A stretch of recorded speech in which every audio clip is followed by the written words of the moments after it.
काम के point of से जब आप लोग इसको देखेंगे तो डिजास्टर मैनेजमेंट या फिर क्राउड मैनेजमेंट और स्टैम्पीड इनके बारे में आप लोगों से बात करने वाला हूं। तो ये डॉक्यूमेंट मैं आप लोग को शेयर कर दूंगा, इसको आप लोग देखना, इसको खोल के, क्योंकि पूरा टॉपिक है आप लोग का डिजास्टर मैनेजमेंट का। 10% जो भी ऑल स्टैम्पीड हुई है, इनके जो भगदड़ मची है, ये सारी की सारी रिलीजियस मास गैदरिंग थी, जहां रिलीजन के नाम पर इकट्ठे हो गए भगदड़ की, जिसमें कई सारे लोगों की जान गई। जैसे कि हमारे देश के अंदर में माओइस्ट के जो अटैक होते हैं, तो उसको कंट्रोल करने के लिए एक स्ट्रेटजी मैंने दी थी। ठीक है, उस स्ट्रेटजी का नाम बताइए। ऐसे ही शॉर्ट फॉर्म में बताया था, फिर उसका एक्सप्लेन किया था।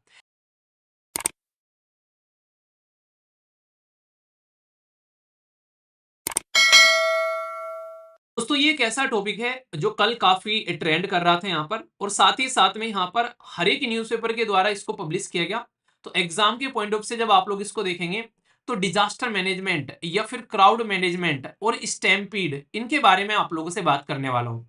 डिजास्टर मैनेजमेंट क्या होता है, और यहाँ पर कई जगह आप लोगों को देखने को मिलेगा वर्ड यूज किया जा रहा है स्टैम्पीड। स्टैम्पीड जो होता है उसको बोलते हैं भगदड़। जैसे नहीं, कई बार कहीं पर, जैसे आप लोग कहीं पर, आप लोगों ने देखा होगा कि बहुत सारे नेता आ जाते हैं तो वहां पर लोग बहुत सारे पहुंच जाते हैं, कोई सेलिब्रिटी आ गया वहां पर पहुंच गए, और फिर किसी रीजन की वजह से भगदड़ मच जाती है। जैसे बाबा कहीं पर जाते हैं तो वहां पर बहुत सारे लोग इकट्ठे हो जाते हैं, तो फिर क्या होता है, कई बार भगदड़ मच जाती है तो कई सारे लोगों की जान चली जाती है। अक्सर रिलीजियस गैदरिंग, यानी कि जहां पर धर्म के नाम पर लोग इकट्ठे होते हैं, वहां पर अक्सर बहुत सारी ऐसी हरकतें देखने को मिलती है।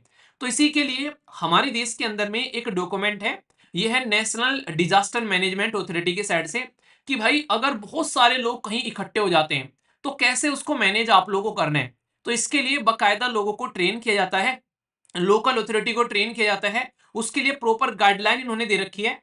पर लेकिन वही बात है, यूपीएससी का सिलेबस और जिस भी एग्जाम की तैयारी कर रहे हैं, सिलेबस आप लोगों के पास में है, पर लेकिन आप में से कितने ऐसे हैं जिन्होंने सिलेबस प्रॉपर पढ़ रखा है, कितने ऐसे हैं कि रियलिटी में आप लोगों ने सिलेबस को अपने जहन में उतार रखा है।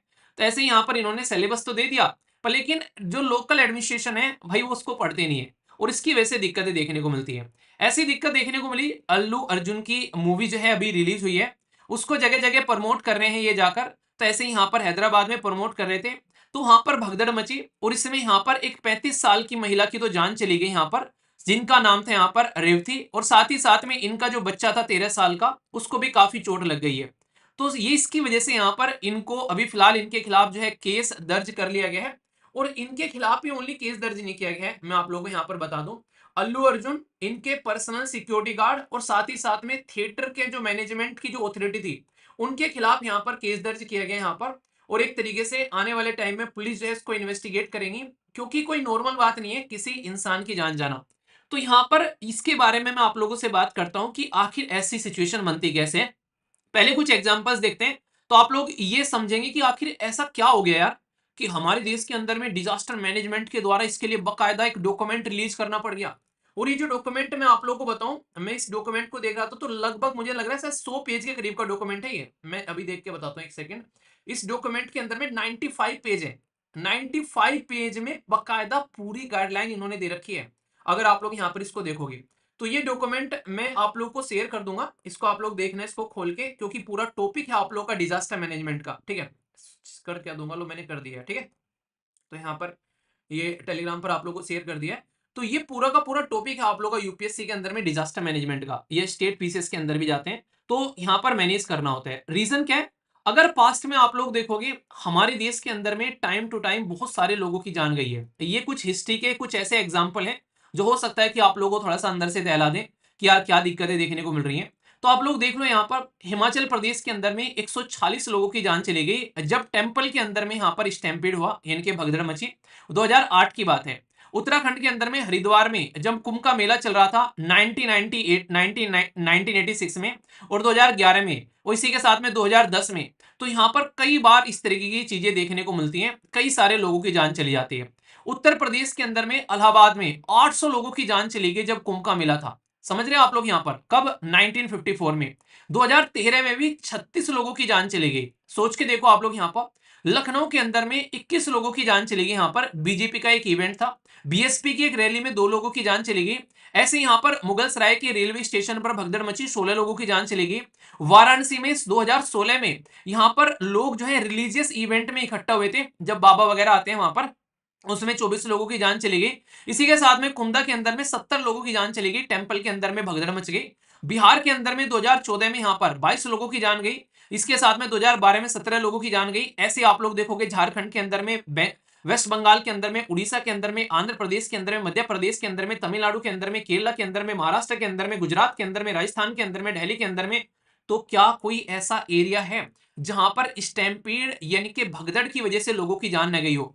तो इसकी आप लोग ग्रेविटी समझ सकते हैं कि कितना खतरनाक है ये। इसी के लिए, इसके लिए प्रॉपर 95 पेज का एक डॉक्यूमेंट तैयार करना पड़ गया कि भाई इसको रोकना पड़ेगा। लोकल अथॉरिटी, चाहे डिस्ट्रिक्ट मजिस्ट्रेट हो यहाँ पर, चाहे स्टेट के अंदर में, खासकर अगर तहसील में जाओ वहां पर इसको मैनेज करने की बात करें, या लोकल जो भी आप लोग मान लीजिए गांव में आसपास में कहीं कई बार इकट्ठे हो जाते हैं बहुत सारे लोग, उसके बारे में बात करें रिलीजियस के पॉइंट ऑफ से, तो इसको कंट्रोल करना जरूरी है। तो स्टैम्पीड कोई ऐसा नहीं कि पहली बार आप लोगों को यहां पर देखने को मिल रहा है। 79% जो भी ओल स्टैम्पीड हुई हैं, इनके जो भगदड़ मची हैं, ये सारी की सारी रिलीजियस मास गैदरिंग थी, जहां रिलीजन के नाम पर इकट्ठे हो गए। और बाकी की जो बच गई यहां पर 21% यहां पर, तो वो थी जहां पर कोई फिल्म सेलिब्रिटी आ रहा है, कोई पॉलिटिशियन आ रहे हैं यहां पर, कोई और यहां पर एक तरीके से कई सारे, कई बार ऐसा ना कि कोई ऐसा फेमस पर्सनैलिटी कहीं इकट्ठा हो गया, तो उसकी वजह से देखने को मिलता है। तो स्टैम्पीड जो है वो एक तरीके का, जब जनता नॉर्मल बिहेव न करके भगदड़ मचा देती है यहां पर और कई सारे लोगों की जान जाती है, फिजिकल लॉस होता है, प्रॉपर्टी का लॉस होता है और लोगों की जान जाती है, तो ये स्टैम्पीड आप लोगों को कहलाता है। और मैं आप लोगों को बता दूं, आप लोगों को लग सकता है यार हमारे देश के लोग कितने असभ्य हैं कि भाई साहब भगदड़ में लोगों की जान चली जाती है, कितनी गलत बात है यहाँ पर। ऐसा कुछ नहीं है, ये ओनली हमारे देश में नहीं है, क्योंकि लोग तो सारे एक जैसे है ना यार, चाहे हमारे देश में हो, चाहे आप लोग यहाँ पर देख लो रसिया के अंदर में जाओ, मॉस्को के अंदर में, ठीक है, ये 1896 की बात की जा रही है, 1000 लोगों की जान चलेगी। ये इलाहाबाद मैंने अभी बताया यहाँ पर 800 लोगों की कुंभ के मेले में 1954 में।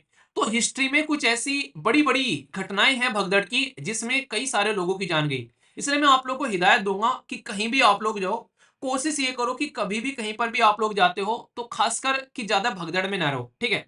खासकर अगर मैं बोलूं जैसे कि कोई मूवी देखनी है, फेवरेट मूवी आप लोग की कोई भी मूवी हो सकती है, तो क्या जरूरी है यार पहले दिन ही पहले शो में से क्या उसमें से रस निकाल लोगे आप लोग यहाँ पर? अगर उसी मूवी को आप लोग एक वीक बाद में देखोगे, एक तो सबसे अच्छी बात है कि आप लोगों को भीड़ भाड़ में नहीं देखना पड़ेगा, शांति में देखोगे बैठकर, आराम से अपने एक तरीके से बिल्कुल कंफर्ट जोन में रहोगे, वहां पर कोई भगदड़ का भी कोई मुद्दा नहीं रहेगा। तो इसका मतलब है कि आप लोगों के अंदर पेशेंस भी है कि आप लोगों की फेवरेट मूवी थी फिर भी आप लोगों ने आराम से जाकर बैठकर उसको देख लिया। तो इसमें क्या रहेगा, इसमें आप लोगों के अंदर का धैर्य भी निकल कर आएगा और अपनी काम को अच्छे से कर कर आओगे। तो ये चीजें आप लोग करा करो। तो रिलीज होने के अगर कोई अच्छी मूवी आ गई है तो एक हफ्ता बाद में देख लो यार, कौन सी उसी दिन निकलनी है, अपना काम निपटा लो, बल्कि अपने आप को ट्रीट के तौर पर दो कि भाई साहब एक हफ्ता बाद ट्रीट दूंगा अपने आप को, तब तक अपना काम निपटाता हूं, ठीक है। लीमा के अंदर में देखने को मिला। अच्छा एक छोटा सा काम मैं आप लोगों को दे रहा हूं यहाँ पर, होमवर्क की तरह कर लेना इसको। ये जो पर्टिकुलर सिटीज के नाम दिए गए, मॉस्को हो गया, लीमा हो गया, वही हो गया, मीना हो गया, आप लोगों को देखना है कि ये कहाँ कहाँ पर लोकेटेड है। इलाहाबाद और माता वैष्णो देवी तो आप लोगों को पता है, बताने की जरूरत नहीं है, ठीक है। पर लेकिन ये देखिएगा ये कहाँ कहाँ पर है, क्योंकि एग्जाम्पल जब आप लोग देते हो ना, जब कुछ लिखते हुए या फिर मैच करने के लिए आ जाती है कई बार सिटी, कई ऐसे इंसिडेंट होते हैं तो इंपॉर्टेंट हो जाते हैं यहाँ पर। वही में देखने को मिला 340 लोगों की जान चलेगी टेंपल के अंदर में। इसी के साथ में मीना के अंदर में 2015 में सेम कंडीशन देखने को मिली, यहाँ पर कई सारे लोगों की जान चली गई, ठीक है।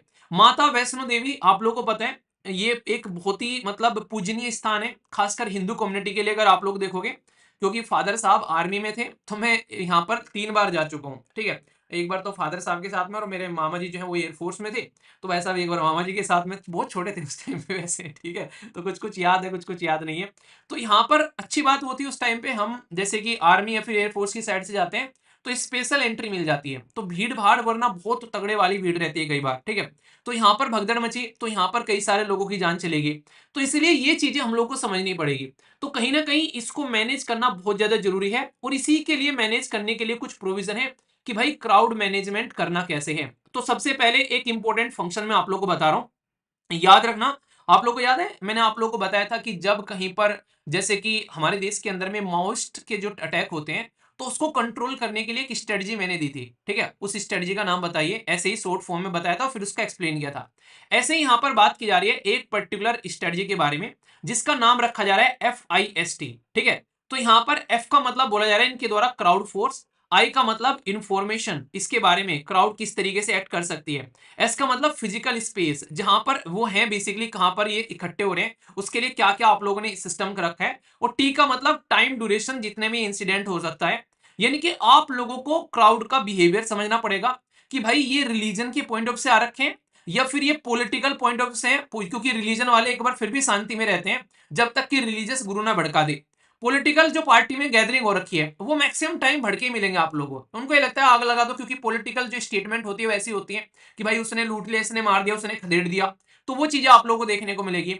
और अगर कोई एजुकेशनल इवेंट में आ रहे हैं, मान लीजिए किसी को आज की डेट में कोई ऐसा है कि जैसे कि आज की डेट में अगर बात करो, जैसे हमारे देश के जो प्रेसिडेंट आ गए, ठीक है, वो यहाँ पर बता रहे हैं कि मेरा एजुकेशन बैकग्राउंड कैसा रहा, इस तरीके से। चलो प्रेसिडेंट छोड़ो, वही पॉलिटिकल कैटेगरी में आ जाते हैं एक तरीके से। सोचो कि कोई साइंटिस्ट आ गए हमारे देश में, जैसे एपीजे अब्दुल कलाम सर आ गए, वो यहाँ पर बता रहे हैं अपनी एजुकेशनल जो एक तरीके सिस्टम के बारे में, कैसे आप लोग अपने गोल को आगे लेकर चल सकते हो।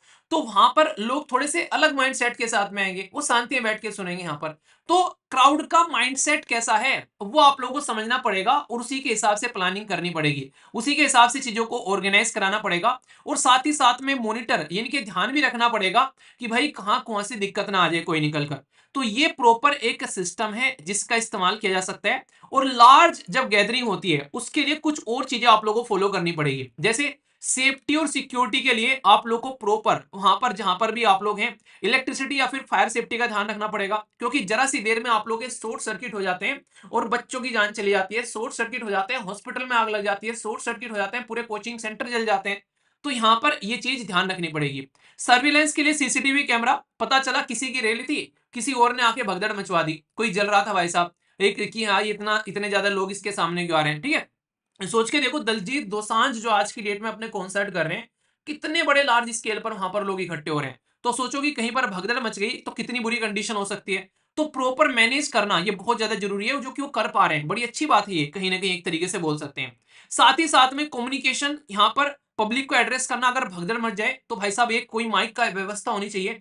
ये सारे जो मैंने लाइन उठाई ना, ये सारी की सारी, ये जो डॉक्यूमेंट है ना उसी में से उठाई है सारी की सारी लाइन, ये जो पर्टिकुलर डॉक्यूमेंट है, तो उसी का ये पूरा का पूरा एक मैं आप लोगों को दिखा रहा हूं। यहाँ पर डॉक्यूमेंट में बहुत डिटेल में आप लोगों को बहुत सारी पिक्चर्स भी देखने को मिलेगी। जैसे यहाँ पर एक पिक्चर दिखा रखी है यहाँ पर, कि ये इस तरीके की पिक्चर भी आप लोग देख सकते हैं कि किस तरीके के इवेंट होते हैं, कि रिलीजियस के नाम पर इवेंट होते हैं, रिलीजन के लिए लोग इकट्ठे हो गए। साथ ही साथ में यहाँ पर स्कूल यूनिवर्सिटी या यूथ के फेस्टिवल होते हैं, कई बार स्पोर्ट्स होते हैं, बड़े बड़े स्पोर्ट्स नहीं कहते, कहीं पर टूर्नामेंट वगैरह करा दी जाती है, पॉलिटिकल गैदरिंग हो रही है, प्रमोशन हो रहा है प्रोडक्ट का, जैसे यहाँ पर मूवी का प्रमोशन हो रहा था अल्लू अर्जुन वाली इसमें। तो इस तरीके से आप लोग यहाँ पर इसको समझ सकते हैं, ठीक है। क्राउड की एज क्या क्या हो सकती है, जेंडर क्या हो सकता है, किस रीजन किस रिलीजन से आ सकते हैं, किस तरीके के लोग होंगे, अगर अपना इकोनॉमिक स्टेटस आप लोग देखोगे वो समझ सकते हैं। तो क्या मोटिव है वो सारी चीजें आप लोग को ध्यान में रखनी है। क्राउड को मैनेज करना है किस तरीके से, उनकी कैपेसिटी देखनी है, रिस्क क्या क्या हो सकता है, प्रिपेयर किस लेवल पर आप लोगों को करना है। तो ये सारी की सारी प्लानिंग जो है ये आप लोग ही तो करते हो, ये सारी की सारी जो डेटा ये प्रस्तुत किया गया है, ये आप लोग सेलेक्ट होकर जाते हो जब यूपीएससी से, स्टेट पीसीएस से आप लोग ही तो ऐसे डॉक्यूमेंट तैयार करते हो। तो ये आप लोगों के द्वारा ही तैयार किए जाने वाले डॉक्यूमेंट है जो कि आप लोग फॉलो करते हो, खासकर उस चीज को मेंटेन करने के लिए। लोकेशन क्या है भाई साहब, हिली एरिया में है तो पता चला अलग सिचुएशन रहेगी, प्लेन एरिया में है तो अलग रहेगी। यहाँ पर कोई यहाँ पर एक तरीके से पब्लिक प्रॉपर्टी है या फिर प्राइवेट प्रॉपर्टी में करा रहे तो उसके लिए अलग से अरेंजमेंट रहेगी। तो इसी के साथ में यहाँ पर बहुत सारे लोग जुड़े होते हैं, जैसे पुलिस रहेगी वहां पर, मीडिया रहेगी वहां पर, लोकल एरिया के जो रेजिडेंट रहेंगे, यहाँ पर कई सारी एनजीओ रहेगी वहां पर। तो मान के सबको यहाँ पर कुछ ना कुछ अपने हिसाब से उसको ऐसे लेकर चलना है कि भाई चीजों को मैनेज किया जा सके, ना कि भगदड़ मचे वहां पर। तो इसके लिए यहाँ पर बोला गया कि कम्युनिकेशन भी एटलीस्ट वहां पर सिस्टम होना चाहिए। इसी के साथ में पता चला कि कोई आग लग गई, किसी का सर फूट गया, इमीडिएटली मेडिकल इमरजेंसी की रिक्वायरमेंट है, तो फर्स्ट एड रूम की फैसिलिटी होनी चाहिए, इमेज इमरजेंसी ऑपरेशन सेंटर होना चाहिए, कि पता चला इंसान की जान चली जाए तो ये तुम्हारी रेस्पॉन्सिबिलिटी है यार, इसके लिए इस चीज को मैनेज करने की। तो ये आप लोग समझे यहाँ पर। नेक्स्ट इंपॉर्टेंट जो है यहाँ पर रोल एक तरीके से होना चाहिए इवेंट मैनेजर का, कि भाई उसको पता है कितनी पॉपुलेशन आने वाली है, कितने लोग इकट्ठे होने वाले हैं, तो उसकी कैपेसिटी के हिसाब से ये बिल्कुल ऐसे ही है। आप लोग शादी में जाते हो आज की डेट में, तो शादी में आप लोगों को पता होगा, ये बोला था कि भाई कितने बाराती आने वाले हैं, कि भाई साहब 150 बाराती आएंगे, कि 150 बाराती आएंगे तो भाई 250 का खाना बना लियो, ठीक है। पता चला 5-7 जो है 50-60 लोग इधर उधर यार दोस्त आ गए, तो कम से कम खाना कम नहीं बढ़ना चाहिए। तो मतलब आप लोग लगा के चलो, आप लोगों ने कहीं पर मान लीजिए 5000 लोगों को इकट्ठा करना है, तो भाई अपनी कैपेसिटी रखो कि मिनिमम 10,000 लोग भी अगर आ जाए वहां पर, तो एटलीस्ट आप लोग उसको मैनेज कर सको। तो इतना तो आप लोगों को यहाँ पर तैयार रहना पड़ेगा, ठीक है। जो एनजीओ आ रखी है वहां पर ट्रैफिक कंट्रोल करना है, क्योंकि जहां पर आप लोग देखो एग्जाम भी देने जाते हो उस दिन हालत क्या रहती है सड़कों पर, देखा करो मेट्रो के अंदर में आप लोगों ने देखा होगा, जब मैं दिल्ली में था उस टाइम पे एग्जाम देने जाते थे, तो भाई साहब मेट्रो की हालत खराब, बुरी कंडीशन रहती थी, समझ, मेट्रो के बाहर तक लाइन लगी हुई है दूर दूर तक वहां पर। तो ये मैनेज करना जरूरी है यहाँ पर कि क्या दिक्कतें हो सकती है यहाँ पर, ये सोचो। तो पुलिस का रोल और ज्यादा बढ़ जाता है उस पर्टिकुलर एरिया में, ठीक है। इसी के साथ में ट्रैफिक कंट्रोल करने वालों का रोल और ज्यादा बढ़ जाते हैं। और मीडिया जो बहुत बड़ा रोल प्ले कर सकती है, वो ऐसा होता है कि भाई साहब सनसनी के नाम पर जानी जाती है आज के डेट में, रियलिटी में रोल के नाम पर नहीं जानी जा रही है, ठीक है। तो ये जरूरी है। और कैपेसिटी बिल्डिंग करना बहुत ज्यादा जरूरी है। कहीं पर भी कोई पर्सनल है, अगर कोई नया रंग रूट है, अभी नया नया ताजा ताजा वो यहाँ पर आया है, तो उसको यहाँ पर मत लगाइए, किसी ऐसे इंसान को लगाइए जिसको बकायदा उस चीज के बारे में नॉलेज हो। तो ये चीजें आप लोग समझ सकते हैं, ठीक है। तो ये मतलब डिजास्टर मैनेजमेंट के बारे में कुछ लिखने के लिए आए, और खासकर कहीं आग लग जाती है, कोई ऐसी रिलीजियस गैदरिंग, ये सारी इसके लिए बहुत ही इंपॉर्टेंट टॉपिक है, बकायदा अलग से मेंशन किया गया आप लोगों के सिलेबस के अंदर में कि भाई साहब डिजास्टर मैनेजमेंट ये पर्टिकुलर टॉपिक आप लोगों का, ठीक है। तो इसीलिए आप लोगों ने देखा होगा ये अभी जैसे आप लोगों का जैसे एलवी पर जो क्लासेस चलती हैं, उसमें डिजास्टर मैनेजमेंट कई तरीके से पढ़ाया जाता है। जैसे एक सोसाइटी के पॉइंट ऑफ से पढ़ा दिया, तो सोसाइटी में जैसे सोसाइटी वाले टीचर ने ले लिया, फिर ज्योग्राफी के पॉइंट ऑफ से पढ़ा दिया, तो भाई साहब क्या क्या है, कैसे डिजास्टर होते हैं, ठीक है। तो यहाँ पर फिर आप लोग के वो वाले डिजास्टर आ गए, तो यहाँ पर फिर ज्योग्राफी वाले सेक्शन में हो गए आप लोग। इसी के साथ में एथिक्स में क्या इंपैक्ट पड़ सकता है इन चीजों का, तो मतलब कई डायमेंशन में आप लोग यहाँ पर इसको पढ़ते हैं। तो ये बहुत ही एक इंपॉर्टेंट टॉपिक है, ठीक है। वे फॉरवर्ड में लिखना है तो सबसे पहले इंप्रूव करना पड़ेगा आप लोगों को, क्राउड मैनेजमेंट जरूरी है, इसके बिना काम नहीं चलेगा। कोई ना कोई तो अकाउंटेबल होना चाहिए, ये सबसे इंपॉर्टेंट पॉइंट लगता है मुझे। जब भी कहीं पर कोई दुर्घटना घटती है, कोई मर्डर होता है, कोई रेप होता है, किसी का एक्सीडेंट हो गया, भाई अकाउंटेबिलिटी अगर एक बार को सेट कर दी ना कि तेरे एरिया में अगर हुआ तो तेरी खाल उतार दूंगा मैं, ये बकायदा आप लोग को बता दूं ये मतलब हिस्ट्री में आप लोग का ठोकर अलाउद्दीन खिलजी के बारे में, इसको कहते हैं अकाउंटेबिलिटी। मतलब बंदे ने बोला कि अगर यहां पर मान लीजिए दुकान पर आप लोग खरीदने जा रहे हैं चावल, आप लोगों ने 1 किलो चावल लेने हैं, उसने 1 किलो चावल की जगह, अगर यहां पर 1 किलो चावल की जगह उसने मान लीजिए उसने यहां पर 100 ग्राम कम चावल दे दिए, तो बंदे ने ये बोला इस इंसान के शरीर में से 100 ग्राम गोश्त निकाल लेना, ठीक है। तो सोचो, अगर पता हो दुकानदार को कि तुमने यहां पर 100 ग्राम चावल कम दिया, तो तुम्हारे शरीर का टुकड़ा काट लिया जाएगा, तो वो 100 ग्राम की जगह 200 ग्राम एक्स्ट्रा डाल के देगा भाई साहब। तो कभी भी करप्शन का कोई भी यहां पर शिकार होता हुआ नजर नहीं आएगा। तो कोई ना कोई तो ऐसा होना चाहिए कि भाई साहब जिसको देख के मतलब थर थर कांपे की गड़बड़ ना हो जाए, बस, ठीक है। तो कानून जो है इस तरीके से इंप्लीमेंट किए जाए कि लोग जो है उसको फॉलो करें, ना कि उसको बाईपास करने की कोशिश करें, ठीक है। और पब्लिक को भी इसके बारे में अवेयर करवाइए आप लोग यहाँ पर, क्योंकि at the end of the day तो पब्लिक के हाथ में सारी चीजें जाती हैं। तो ये चीजें आप लोग यहाँ पर समझ सकते हैं, ठीक है। तो ये बहुत ही इंपॉर्टेंट है यहाँ पर। तो मार्केट रिफॉर्म में इसीलिए अलाउद्दीन खिलजी का नाम आप लोगों ने सुना होगा, खासकर हिस्ट्री के अंदर में तकड़े मार्केट रिफॉर्म लेके आया था बंदा, तो उनको अभी भी आप लोगों को पढ़ाया जाता है। तो ये चीजें आप लोग समझ सकते हैं। आयरन एंड ब्रेड पॉलिसी तो खतरनाक है मतलब ये तो बस सोचो, मतलब हिस्ट्री से क्या क्या सीख सकते हैं। इसे कहते हैं इंडस वैली सिविलाइजेशन में क्या क्या चीजें थी भाई साहब। तो भाई साहब आज की डेट में क्या क्या सीख सकते हैं हम लोग, तो हिस्ट्री से बहुत सारी चीजें सीखी जाती हैं। इसलिए कहते हैं कि हिस्ट्री जो है वो अपने आप को इवेंट जो होते हैं वो रिपीट करते हुए नजर आते हैं। तो क्या क्या हो सकता है, तो इसलिए कह रहे हैं कि जो भगदड़ मची है, जो हरकतें हुई हैं पास्ट में, तो उनसे हम लोग क्या क्या सीख सकते हैं, ठीक है। तो ये पूरा का पूरा मैंने टॉपिक कवर करा दिया। अब आप लोगों को लेकर इसको लेकर आप लोगों के मन में कोई भी डाउट नहीं होना चाहिए, ठीक है। फिर भी डाउट होगा तो बताना, उसको दूर किया जाएगा, ठीक है। बेसिक भी है, इंपॉर्टेंट भी है, इसके बारे में याद रखिएगा, ठीक है। इसी के साथ में कुछ बच्चे यहाँ पे कह रहे हैं कि सर इसमें इंस्टॉलमेंट स्टार्ट नहीं की गई अभी। इंस्टॉलमेंट यहाँ पर उस दिन से स्टार्ट की जाएगी जिस दिन से आप लोगों की जो है बेसिकली क्लासेस स्टार्ट होंगी। तो जिसको इंस्टॉलमेंट में कनेक्ट करना है वो इंस्टॉलमेंट में तब कर लेना। और जैसे ही क्लास स्टार्ट होंगी, क्योंकि अभी डिस्काउंटेड वो है यहाँ पर, ताकि आप लोग जो खासकर ट्रस्ट करते हैं बच्चे वो यहाँ पर ज्वाइन कर रहे हैं, उसके बाद में इसका जो प्राइस होगा वो नॉर्मल इंक्रीज हो जाएगा। अभी यहाँ पर उनके लिए है, खासकर जो ट्रस्ट कर रहे हैं बच्चे जिनको एडमिशन लेना है, बाद में प्राइस इंक्रीज होगा, फिर इंस्टॉलमेंट भी स्टार्ट हो, क्योंकि अभी इंस्टॉलमेंट नहीं लगा सकते उस पर, क्योंकि फिर इंस्टॉलमेंट चेंज हो जाएगी। अगर प्राइस इंक्रीज होगा तो टेक्निकली फिर इंस्टॉलमेंट में गड़बड़ हो जाएगी, ठीक है। तो इसलिए इंस्टॉलमेंट बाद में लगती है। तो ये आप लोग ध्यान रखिए, ठीक है। तो कई सारे बच्चे इस चीज को लेकर क्वेश्चन पूछ रहे थे। बाकी इसके बारे में मैं डिटेल में वीडियो बनाऊंगा अभी कि क्या क्या रहेगा, कौन कौन टीचर क्या क्या कवर करने वाला है। तो इसमें एक डिटेल वीडियो आएगी, पूरा किस तरीके से सिलेबस चलेगा आप लोग का, बड़े शानदार तरीके से। तो पूरी इन्फॉर्मेशन आने वाली है, तो उसके लिए टेंशन आप लोग मत लीजिए, ठीक है।